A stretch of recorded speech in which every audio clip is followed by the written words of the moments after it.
नमस्कार साथियों।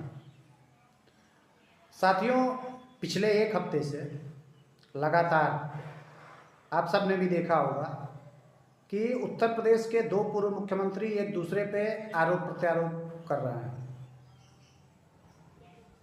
एक दिन मायावती जी का कुछ बयान आता है तो अगले दिन उसका पलटवार अखिलेश यादव करते हैं। फिर उसके अगले दिन अखिलेश जी का कुछ बयान आता है तो उसके बाद मायावती जी पलटवार करती हैं।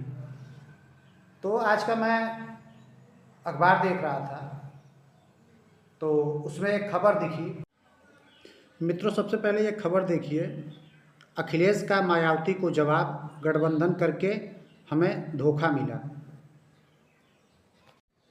तो मित्रों, आपने खबर देखी। खबर गठबंधन टूटने को एक दूसरे पे आरोप प्रत्यारोप पिछले एक हफ्ते से चल रहा है।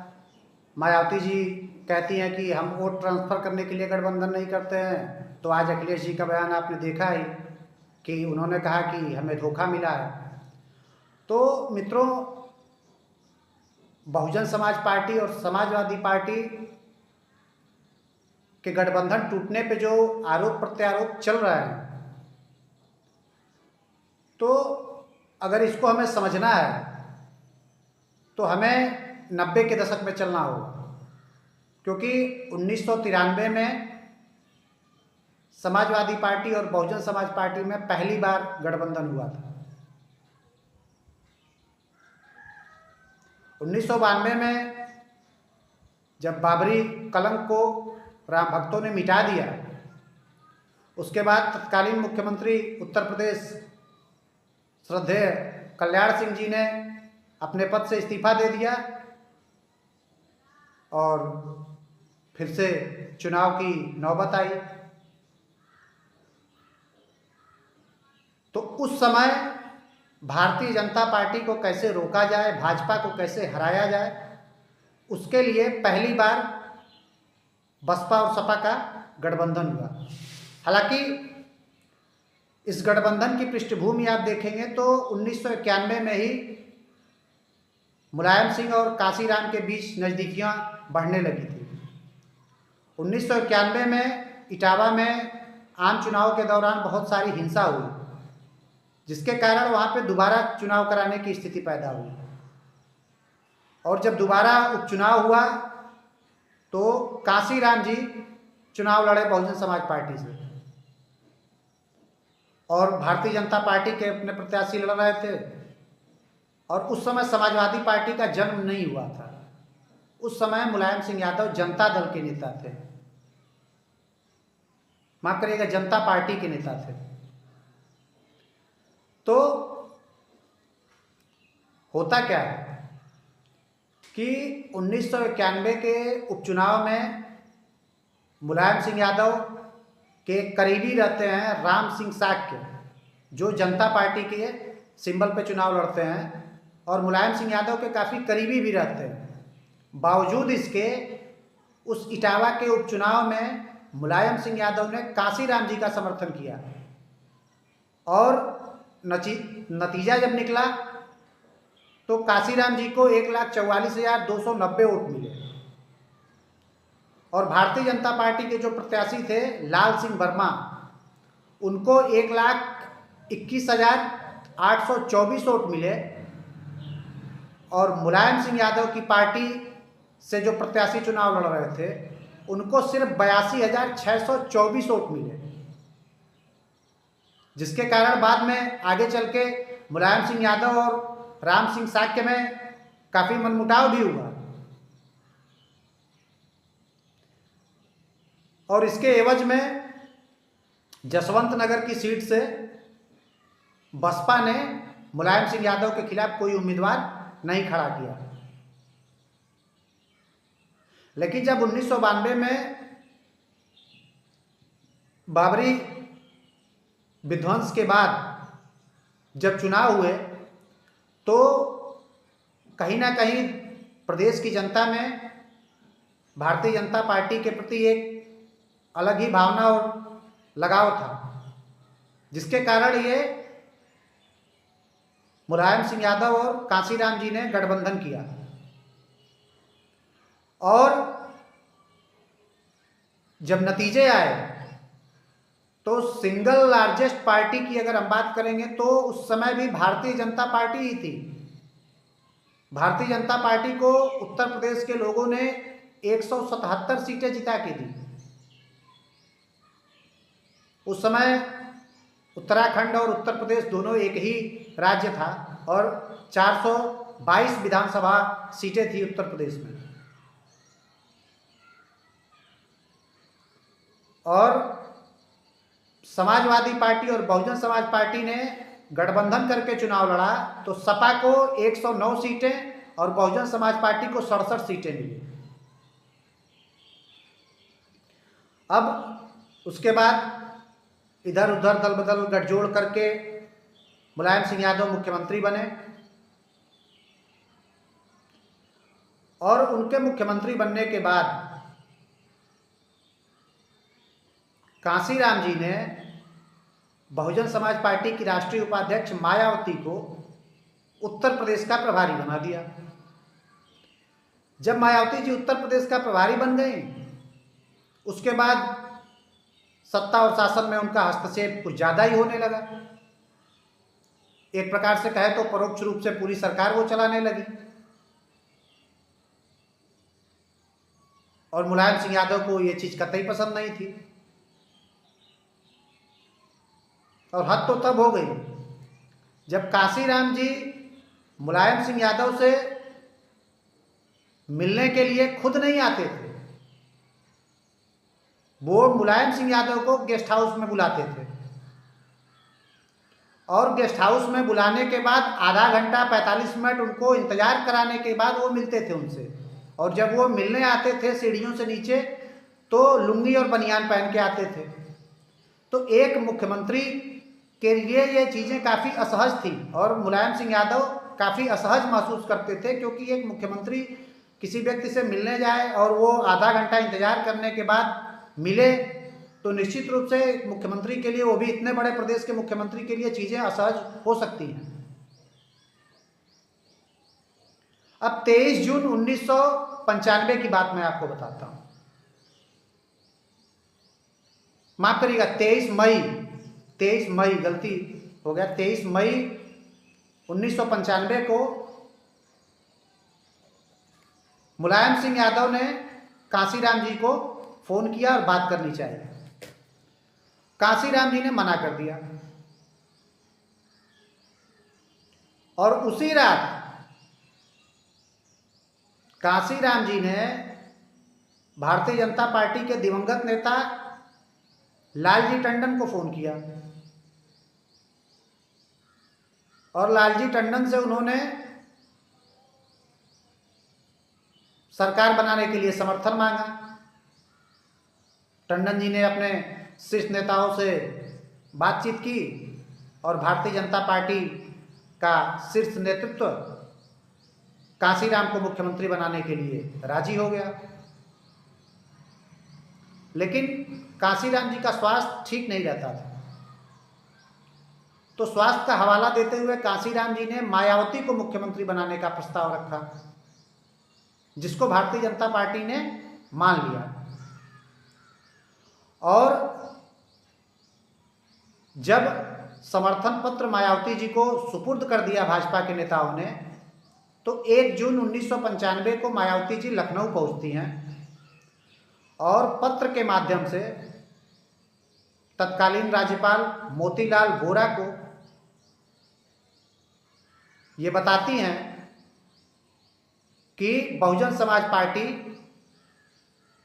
वर्तमान सरकार से अपना समर्थन वापस लेती है और भारतीय जनता पार्टी के साथ गठबंधन करके सरकार बनाने का दावा पेश करती है। अब ये जानकर मुलायम सिंह यादव तो आग बबूला हो गए। अब आता है वो काला दिन, 2 जून 1995 का काला दिन, जो उत्तर प्रदेश और भारत की राजनीति में हमेशा काले दिन के रूप में ही याद किया जाएगा। तो मायावती जी अपने कुछ विधायकों की बैठक ले रही थी गेस्ट हाउस में लखनऊ के हजरतगंज में स्टेट गेस्ट हाउस है और उस गेस्ट हाउस में कमरा नंबर 1 में मायावती जी अपने कुछ विधायकों की बैठक ले रही थी। तो अब मुलायम सिंह यादव को तो ये आभास हो गया था कि हमारी सरकार जा सकती है, तो उन्होंने क्या किया कि उन्होंने उसी समय से जब उनको ये एहसास हुआ कि ये सरकार जा सकती है तो विधायकों की खरीद फरोख्त, इधर उधर दल बदल जो कुछ भी कर सकते थे वो करना उन्होंने शुरू किया। और बहुजन समाज पार्टी के जो प्रदेश अध्यक्ष थे उस समय, राज बहादुर, उनको उन्होंने अपनी तरफ मिला लिया और राज बहादुर के नेतृत्व में 12 विधायक सपा के साथ हो गए। लेकिन तब के दल बदल कानून के हिसाब से बहुजन समाज पार्टी के 67 विधायकों में से 1/3 विधायकों का टूटना जरूरी था। तो मुलायम सिंह यादव ने अपने गुंडों को, अपने कुछ विधायकों को, समर्थकों को यह कहकर भेजा कि विधायकों को लालच दो, डराओ, धमकाओ, चाहे जैसे उनसे समर्थन पत्र पर सिग्नेचर करवाओ। अब 2 जून 1995 को लगभग 4 बजे समाजवादी पार्टी के लगभग 200 गुंडे स्टेट गेस्ट हाउस पे पहुंच जाते हैं और वहां पे हमला कर देते हैं। और जब वो हमला होता है तो वो भीड़ जो है वो इतनी भद्दी भद्दी गालियां देती है, जाति सूचक।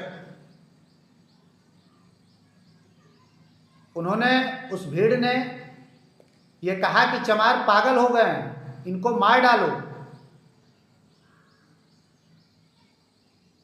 और कम से कम 5 ऐसे विधायक थे बहुजन समाज पार्टी के जिनको जबरदस्ती मारपीट कर गाड़ी में बिठा लिया गया और मुख्यमंत्री आवास उनको ले जाया गया।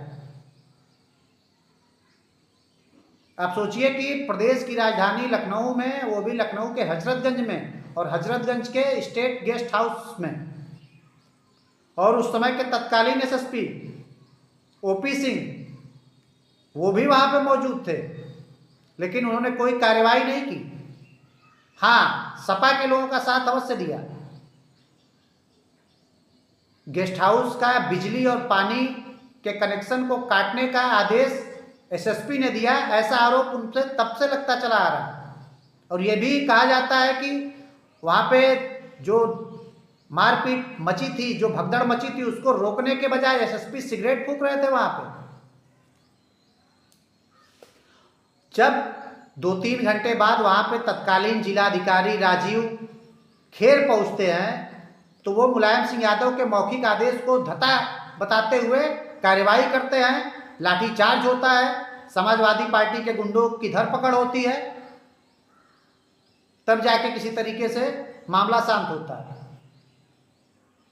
जिस समय समाजवादी पार्टी के गुंडों ने हमला किया उस समय मायावती जी ने अपने आप को एक कमरे में बंद कर लिया।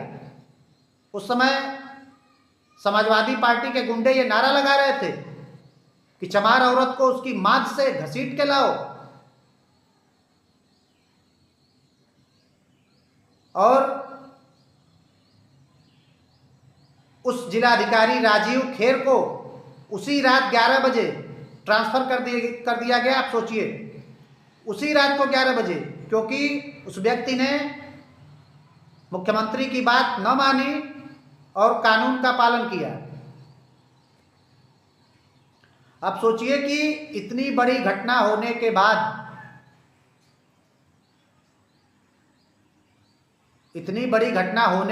भी दोबारा 2019 में इन दोनों पार्टियों ने गठबंधन किया। आप सोचिए, और 2 जून की इस घटना के बाद भारतीय जनता पार्टी के समर्थन से 3 जून 1995 को मायावती पहली बार मुख्यमंत्री बनती हैं, जो कि इतिहास के पन्नों में दर्ज होता है कि देश में पहली बार कोई दलित महिला मुख्यमंत्री के पद पर बैठती है और उसको बैठाने में अहम भूमिका भारतीय जनता पार्टी के लोगों की थी। उसके बाद उस गेस्ट हाउस कांड की जांच के लिए कमेटी बनाई गई, रमेश चंद कमेटी उस कमेटी का नाम था। और उस कमेटी ने अपनी 89 पेज की रिपोर्ट में ये साफ किया कि इस आपराधिक षड्यंत्र के कर्ता धर्ता मुलायम सिंह यादव थे। मायावती जी ने अपनी आत्मकथा मेरा संघर्षमय जीवन एवं बहुजन समाज मूवमेंट का सफरनामा, इसमें मायावती जी स्पष्ट लिखती हैं कि मुलायम सिंह का आपराधिक चरित्र उस समय सामने आया जब उन्होंने गेस्ट हाउस में मुझे मरवाने की कोशिश की। उन्होंने अपने बाहुबल का इस्तेमाल करते हुए न सिर्फ हमारे विधायकों का अपहरण करवाया बल्कि मुझे मारने का भी प्रयास किया। ये बातें मायावती जी अपनी किताब में लिखती हैं। अब भारतीय राजनीति की विडंबना देखिए कि जिस व्यक्ति को मायावती जी ने यह कहा अपनी आत्मकथा में कि मुलायम सिंह यादव का आपराधिक चरित्र था, उसके बावजूद सत्ता की लोलुपता में 2019 में दोबारा गठबंधन बनाया गया। और तो और उस गठबंधन से पहले 2019 के लोकसभा चुनावों के पहले ही स्टेट गेस्ट हाउस का जो केस था, उस केस को मायावती ने सुप्रीम कोर्ट से वापस ले लिया, सिर्फ इसलिए कि ये गठबंधन बने और हमें सत्ता मिले।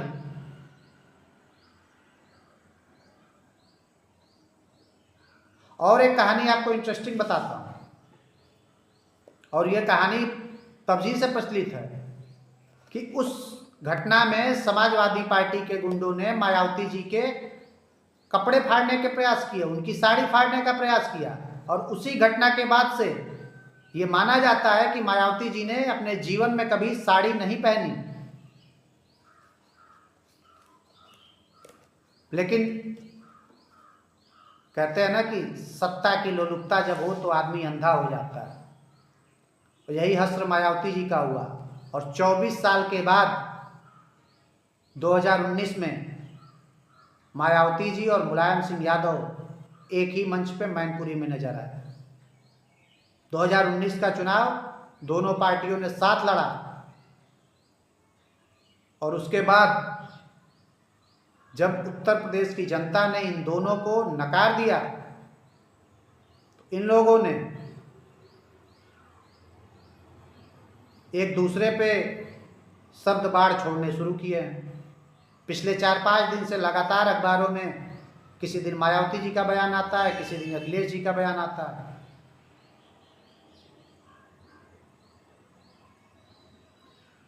ये चरित्र है आज की राजनीति का।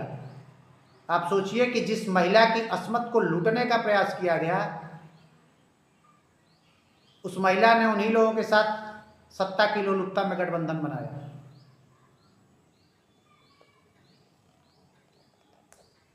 और अपने ऊपर जो आपराधिक कृत्य किए गए, जो घटनाएं उनके साथ कारित की गई, उन सबको सुप्रीम कोर्ट से वापस भी ले लिया सिर्फ सत्ता के लिए। और आज एक बार फिर एक दूसरे पे आरोप प्रत्यारोप का दौर इन लोगों का जारी है। मैं आप सबसे अनुरोध करूंगा कि इस घटनाक्रम पे विचार करिएगा, कभी सोचिएगा कभी कि किस स्तर पे भारत की राजनीति चली जा रही है। मिलते हैं साथियों किसी और वीडियो में। धन्यवाद।